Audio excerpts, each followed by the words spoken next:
Makan injang. Kumpul.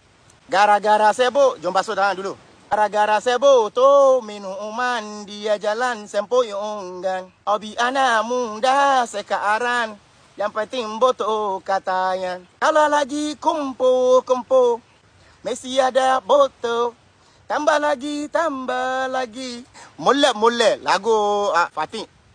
Farian, aku bagi baru tahu. Tanya pasal Fatin lagi, aku muncos itu yang gigi you. Lagu Zisan. Dia cintaku, tetapi hanya dari jauh. Jom banji. We need to banji. Atau buat macam ni je. Akhirnya kita makan macam. Akhirnya banji memang sedap lagi lah. Akhirnya banji. Ya Allah. Bismillahirrahmanirrahim.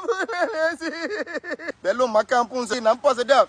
Okay guys. A'udzubillahiminasyaitonirrajim. Bismillah. Allahumma barik lana fima razaqtana wa qina azabana. Teliok pula. Bismillah. Allahumma barik lana fima razaqtana wa qina azabana. No.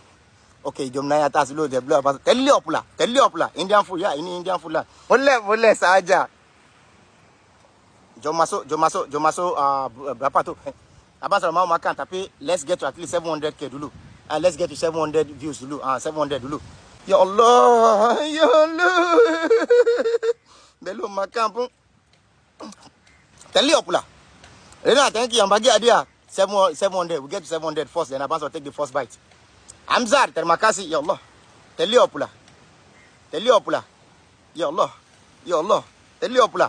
Let's get to 700 first. 700 dulu. So korang mesti naik atas. Liket picit lagi. Liket picit dan kita get to 700. Then we take the first bite. Teliok kita. Teliok pula. Ya Allah. Saya pun tak sabar. So liket picit. Macam ni. Makan je lah macam tu. 700 dulu. Sikit lagi. Jom 700.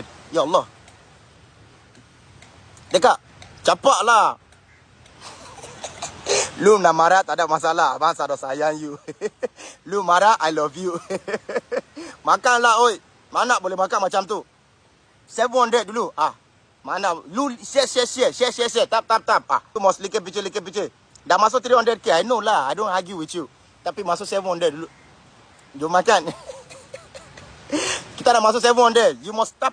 Liket picit macam ni. Macam tu je. You see 700. Kita dah masuk 700 sekarang. Macam tu. Makan saja. Makanan awak atau makanan saya?